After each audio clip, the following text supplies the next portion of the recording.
الحديث عن أبي هريرة رضي الله تعالى عنه أنه قال قيل لرسول الله صلى الله عليه وسلم من أسعد الناس بشفاعتك يوم القيامة قال أسعد الناس بشفاعتي يوم القيامة من قال لا إله إلا الله خالصا من قلبه رواه البخاری۔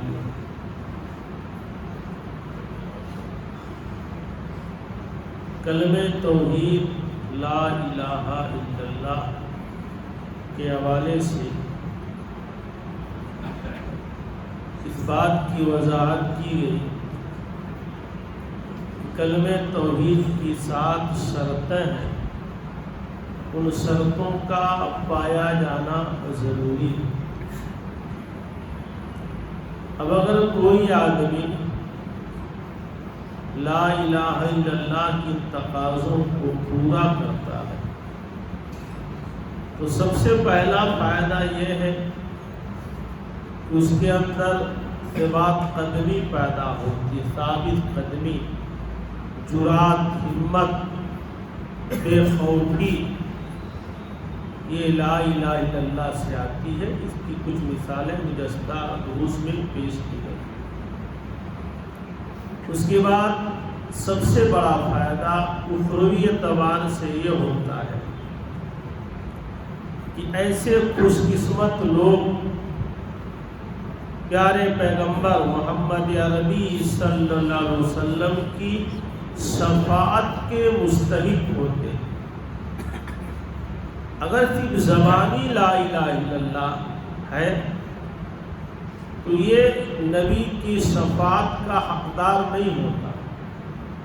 اگر لا الہ الا اللہ کے کہنے میں خلوص ہے، اخلاص ہے، صداقت ہے تو ایسا خوش نصیب آدمی نبی کی شفاعت کا بھی مستحق ہوگا۔ آپ جانتے ہیں کہ اللہ کے نبی کو شفاعت کبریٰ حاصل ہوگا قیامت کے دن۔ اپنی امت کے لیے اللہ سے شفاعت کریں گے، سفارش کریں گے، بخشوائیں گے، اسی کو شفاعت کہا جاتا ہے۔ اور خلوص دل کے ساتھ لا الہ الا اللہ کہنے والا ہی نبی کی شفاعت کا مستحق ہوگا۔ ایک روایت میں نے پڑھی آپ کے سامنے صحیح بخاری کی، امام بخاری رحمہ اللہ نے اس کو صحیح بخاری کتاب العلم میں باب الحرص علی الحدیث میں بیان کیا ہے۔ حدیث کے راوی حضرت ابو ہریرہ رضی اللہ تعالیٰ عنہ بیان کرتے ہیں، اللہ کے رسول سے کہا گیا، سوال کیا گیا، پوچھا گیا، من اسعد الناس بشفاعتک یوم القیامت یا رسول اللہ، اے اللہ کے رسول صلی اللہ علیہ وسلم، قیامت کے دن آپ کی شفاعت کا سب سے زیادہ مستحق کون ہوگا؟ تو آپ نے فرمایا اسعد الناس بشفاعتی یوم القیامہ، میری شفاعت کا، سفارش کا قیامت کے دن سب سے زیادہ حقدار وہ شخص ہوگا من قال لا الہ الا اللہ خالصا من قلبہ، جس نے لا الہ الا اللہ اپنے دل کے خلوص کے ساتھ، اخلاص کے ساتھ کہا ہوگا۔ تو لا الہ الا اللہ کے کہنے میں خلوص و صداقت و سچائی۔ اس سلسلے میں امام مسلم رحمہ اللہ نے کتاب الایمان میں ایک روایت نقل کی ہے، بڑی دلچسپ روایت ہے۔ ہمارے بعض مسلمان بھائی اس روایت کو بڑے ہی خوشگواری کے ساتھ پیش کرتے ہیں۔ سنتے ہیں ہم کہ نبی ہماری شفاعت کریں گے، ہماری سفارش کریں گے۔ یہ اکثر لوگ خاص کر کچھ خاص مسلکوں کے ہاں بڑے ہی تمطراق کے ساتھ اس کو بیان کیا جاتا ہے کہ نبی اپنی امت کے لیے سفارش کریں گے، شفاعت کریں گے، اور عموماً یہی حدیث بیان کی جاتی ہے، لیکن کتنی بیان کی جاتی ہے ہم اس پر غور کریں گے۔ صحیح مسلم کتاب الایمان کی روایت ہے، راوی حدیث حضرت ابو ہریرہ رضی اللہ تعالیٰ عنہ بیان کرتے ہیں، قال النبی صلی اللہ علیہ وسلم لکل نبی دعوت مستجابہ، ہر نبی کی کوئی نہ کوئی دعا ضرور قبول کی جاتی ہے، ہر نبی کے لیے قبول ہونے والی دعا ہوتی ہے۔ ویسے تو بہت ساری چیزیں اللہ قبول کرتا ہے، لیکن ایک دعا ضرور قبول کرتا ہے کہ اے پیغمبر، اے نبی، تمہیں جو مانگنا ہو مانگ لو۔ تو کہتے ہیں لکل نبی دعوت مستجابۃ، ہر نبی کے لیے قبول کی جانے والی دعا ہوتی ہے۔ فتعجل کل نبی دعوتہ، ہر نبی نے اپنی اپنی دعا کے بارے میں جلدی کی، دنیا میں اس دعا کو مانگ لیا، کسی نے اولاد مانگ لی، کسی نے کچھ مانگ لیا، کسی نے اپنی امت پر تباہی بربادی مانگ لی، کسی نے بد دعا کی، ہر نبی نے اپنی اپنی دعا کے بارے میں جلدی کی، یعنی دنیا ہی میں انہوں نے مانگ لیا۔ وَإِنِّي اخْتَبَأْتُ دَعْوَتِي، میں نے اپنی دعا کو چھپا کر کے رکھا ہے۔ نبی فرماتے ہیں اِنِّي اخْتَبَأْتُ دَعْوَتِي، میں نے اپنی دعا کو چھپا کر کے رکھا ہے، اس لیے شفاعۃ لأمتی یوم القیامہ، اپنی امت کی شفاعت کے لیے، قیامت کے لیے۔ ہے نا بڑی بشارت والی روایت کہ نبی ہماری شفاعت اور سفارش کے لیے اپنی دعا کو چھپا کر کے رکھے ہیں، ابھی مانگا نہیں، اللہ سے طلب نہیں کیا۔ آگے فرماتے ہیں، جو عام طور پر روایت آگے نہیں بیان کی جاتی، آپ کہتے ہیں فَإِيَا نَائِلَةٌ انشاءاللہ، میری یہ شفاعت پہنچے گی انشاءاللہ، من مات من امتی لا یشرک باللہ شیئا، جو میری امت میں اس حال میں مرے گا کہ اللہ کے ساتھ کسی کو شریک نہیں ٹھہراتا تھا، تو نبی کی شفاعت کا مستحق وہی آدمی ہوگا جس کی وفات توحید پر ہوئی ہوگی، کلمہ لا الہ الا اللہ کی صداقت سچائی پر ہوئی ہوگی، جو وفات کے وقت شرک نہیں کرتا رہا ہوگا، ورنہ ہر کلمہ وہ مسلمان کے لیے نبی شفاعت نہیں کریں گے۔ شفاعت کے لیے ضروری ہے کہ آدمی کی وفات توحید پر ہوئی ہو، شرک اس پر نہ ہوئی ہو، اور اگر آدمی کی توحید میں صداقت سچائی ہے اور اس کی توحید اعلیٰ لیول کی ہے، اونچے درجے کی ہے، تو وہ خوش نصیبوں میں بھی داخل ہو سکتا ہے، جس کو اللہ تعالیٰ بغیر حساب و کتاب کے جنت میں داخل کرے گا۔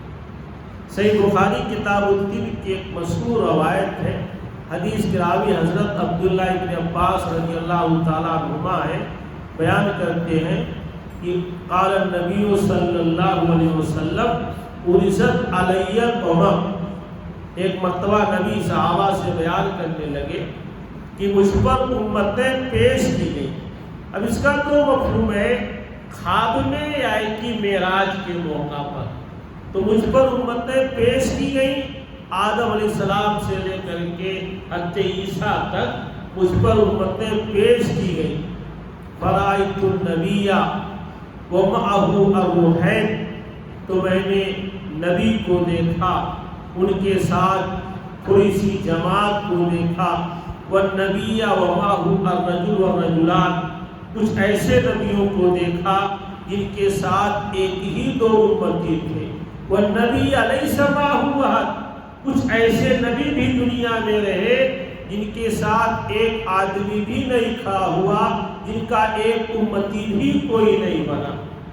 اللہ کے نبی فرماتے ہیں اتنے میں ہم نے ایک بہت بڑی جماعت دیکھی، یہ یعنی سواد عظیم، بلند کیا گیا، ظاہر کیا گیا میرے لیے ایک بہت بڑی جماعت۔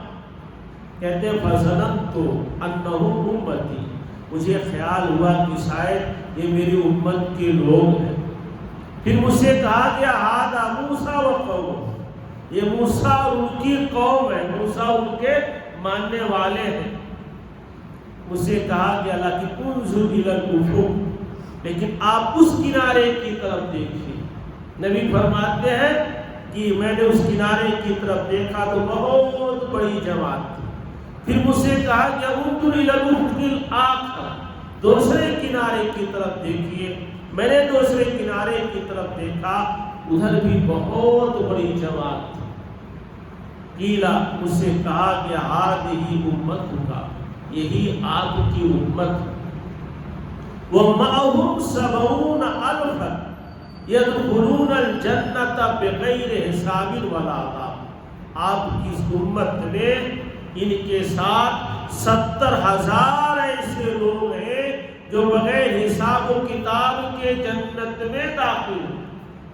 یہ بشارت دی ہمارے نبی نے کہ آپ کی امت کے ساتھ 70,000 ایسے خوش قسمت ہیں، خوش نصیب ہیں جو بغیر حساب و کتاب کے جنت میں داخل ہوں گے۔ ثم نہض، پھر آپ اپنی محفل میں سے اٹھے، دخل منزلہ، اپنے حجرے میں اپنے گھر میں داخل ہو گئے۔ جب آپ اپنے حجرے میں داخل ہو گئے فقال الناس، صحابہ آپس میں بحث کرنے لگے کہ کون ہو سکتے۔ فقال بعضهم لعلهم صحبوا رسول اللہ، کسی نے کہا کہ شاید وہ لوگ ہیں جنہوں نے نبی کی صحبت پائی ہے، جو نبی کے صحابہ میں سے ہیں۔ کسی نے کہا کہ شاید یہ وہ لوگ ہیں ولدوا فی الاسلام ولا یشرکوا باللہ شیئا، جو اسلام کی حالت میں پیدا ہوئے، یعنی جب سے اسلام آیا اسلام کی حالت میں پیدا ہوئے ہیں اور اللہ کے ساتھ شرک نہیں کیا۔ تکروا اشیاء، اپنے اپنے طور پر جتنی باتیں لوگوں نے کی۔ ثم خرجا، پھر اللہ کے نبی اپنے حجرے سے باہر آئے۔ آپ نے پوچھا کیا بات ہے، کیا گفتگو چل رہی ہے؟ لوگوں نے بتایا کہ آپ جو کہہ کر کے گئے ہیں 70,000 لوگ بغیر حساب و کتاب کے داخل ہوں گے، انہی کے بارے میں ہم گفتگو کر رہے ہیں۔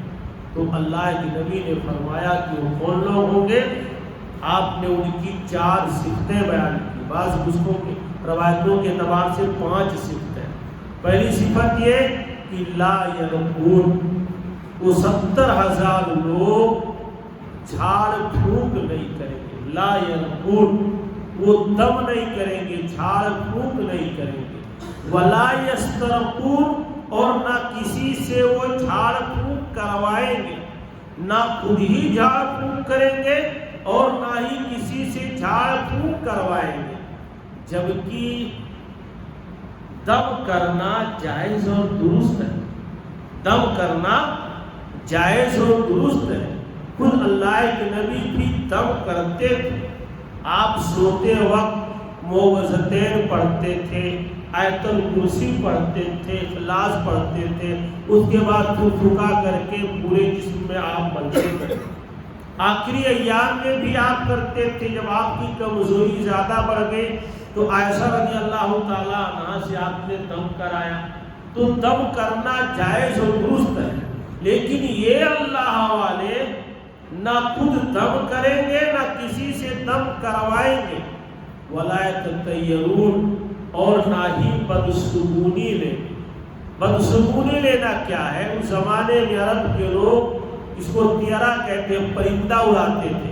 کہیں جانا ہوتا، سفر پہ نکلنا ہوتا، کوئی کام کرنا ہوتا تو پرندہ اڑاتے تھے۔ اگر دائیں طرف گیا تو سفر کریں گے، بائیں طرف گیا تو سفر نہیں کریں گے۔ غیروں کی آج بھی ہے، گاڑی چلاتے ہیں، سامنے سے بلی گزر گئی وہیں رک جاتے ہیں کہ کوئی آدمی گزر جائے تب ہم جائیں گے، یا کبھی کبھار دیکھا جاتا خود ہی ایسے ایسے کاٹ کر کے تب آگے بڑھتے ہیں۔ یہ ہے بدشگونی لینا۔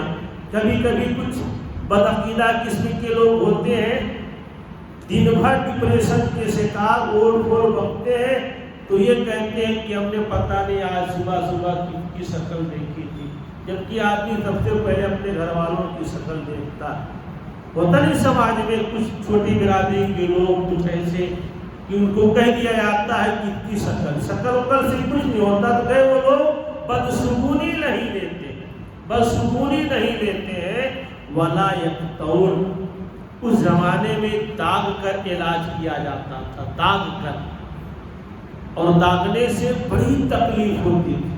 اللہ کے نبی نے فرمایا کہ شفا 3 چیزوں، اس زمانے کے اعتبار شفا 3 چیزوں میں ہے، حجامت کرنے میں، پوچھنا لگوانے میں، وہ جانتے ہو کہ ہو سکتا ہے یہاں بھی چلتا ہو فاسد مادہ جو پائپ سے نکالا جاتا ہے، تو پوچھنا لگوانے میں علاج ہے، شہد کے پینے میں، شہد پی کر کے علاج کیا جاتا تھا۔ جیسا کہ ایک روایت آپ سنے ہوں گے کہ کسی شخص کے بھائی کا پیٹ خراب ہوا، اس نے آ کر کے نبی سے کہا کہ میرے بھائی کا پیٹ خراب ہے، آپ نے کہا اس کی اصل اس کو شہد پلاؤ۔ وہ آدمی چلا گیا، دوسرے ٹائم آیا تو کہا کہ میرے بھائی کا پیٹ خراب ہے، آپ نے کہا شہد پلاؤ۔ ایسے 3 مرتبہ ہو گیا، چوتھی مرتبہ پھر آیا تو کہا کہ اللہ کے نبی ہم نے پلایا ہے لیکن وہ شفا نہیں مل رہی ہے، تو اللہ کے نبی نے کہا اللہ کا کلام سچا ہے، تیرے بھائی کا پیٹ ہی جھوٹا ہے، اور اس چوتھی بار جب پلایا تو اس کو شفا مل گئی۔ محدثین نے لکھا ہے کہ وہ شہد فاسد مادے کو نکالنے میں ٹائم لگ گیا ورنہ شفا ملا ہی، تو شہد پینے میں شفا ہے۔ اور تیسری چیز آپ نے بتائی داغ کر علاج کرنے میں شفا ہے، لیکن داغ کر علاج کرنے کو میں پسند نہیں کرتا۔ نبی نے کہا کہ 3 چیزوں میں شفا ہے، شہد پینے میں، پوچھنا لگانے میں، اور داغ کر علاج کرنے میں، لیکن داغ کر علاج کرنے کو میں پسند نہیں کرتا۔ میں بھی اس مرحلے سے گزرا ہوں، ہم لوگ دیہات کے لوگ ہیں، بچپن میں بہت ادھر ادھر گلی ولی میں کھیلتے تھے، کہیں شیشہ لگ گیا، کہیں کانٹا لگ گیا، ڈر کی وجہ سے ابو امی کو نہیں بتائے، جیسے کہ آج کل بھی بچے ہوتے ہیں بتاتے نہیں ہیں، لیکن جب دوسرے دن بھچک کے چلے، لگڑا کے چلے تو پتہ چلا کچھ گڑ گیا، اس کو پکڑ کر کے اس کو سرسوں کے تیل میں کاٹن کا کپڑا ڈبو کر کے جلا کر کے اسی پہ مارا جاتا۔ تو درد تو بہت ہوتا تھا لیکن 1-2 بار مارنے میں ٹھیک ہو جاتا تھا۔